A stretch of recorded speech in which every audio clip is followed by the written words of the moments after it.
क्या रमला की एक खतरनाक चाल आयला और ऑन की मोहब्बत को हमेशा के लिए खत्म कर देगी?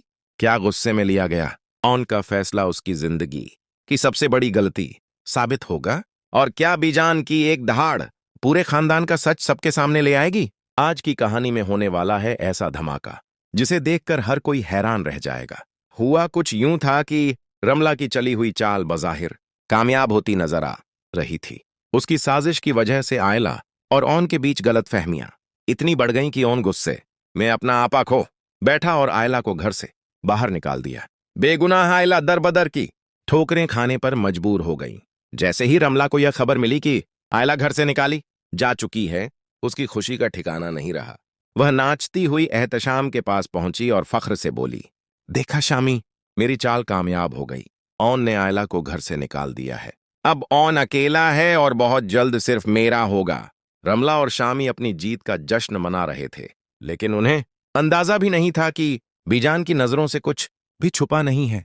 जैसे ही बीजान को इस घिनौनी साजिश का पता चला, उनका खून खौल उठा। वह तुरंत फर्रुख साहब के पास पहुंची, जहां आरफा बेगम भी मौजूद थीं।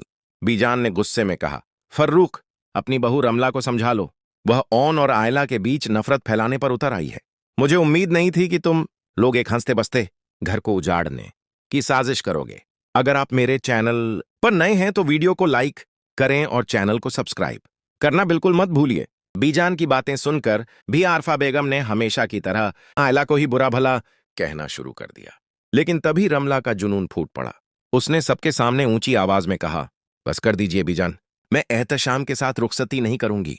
मैं सिर्फ ऑन से मोहब्बत करती हूं और उसे हासिल करके ही दम लूंगी। रमला के मुंह से यह बातें सुनते ही फर्रुख साहब के पैरों तले जमीन खिसक गई। गुस्से में उन्होंने बिना एक पल गंवाए रमला के मुंह पर जोरदार थप्पड़ मार दिया। पूरे कमरे में सन्नाटा छा गया। फर्रुख साहब गुस्से से बोले, तुम्हारी इतनी हिम्मत कैसे हुई? आरफा, देख लो अपने बेटे और अपनी लाडली भतीजी की करतूत। इन्होंने मेरी इज्जत मिट्टी में मिला दी। इस हंगामे के बाद बीजान ने आयला और ऑन दोनों को अपने पास बुलाया। उनकी आंखों में आंसू थे, लेकिन आवाज पहले से भी ज्यादा मजबूत थी। उन्होंने ऑन की तरफ देखकर कहा, मुझे तुमसे ऐसी उम्मीद नहीं थी। तुम तो समझदार थे, फिर अपनी बेगुनाह बीवी को घर से बाहर क्यों निकाला? क्या तुम भूल गए कि इसी लड़की के लिए तुमने कितनी मुश्किलें झेली थीं? ऑन शर्मिंदगी से सिर झुका बैठा। उसने बीजान से माफी मांगी और कहा, मुझसे बहुत बड़ी गलती हो गई। मैं गुस्से में अपने होश खो बैठा था। बीजान ने दोनों के हाथ एक दूसरे के हाथ में रखते हुए कहा, एक बात हमेशा याद रखना, इस घर में बहुत से लोग ऐसे हैं जो नहीं चाहते कि तुम दोनों साथ रहो। शमसा हो, आरफा हो या रमला, सब चाहते हैं कि तुम अलग हो जाओ।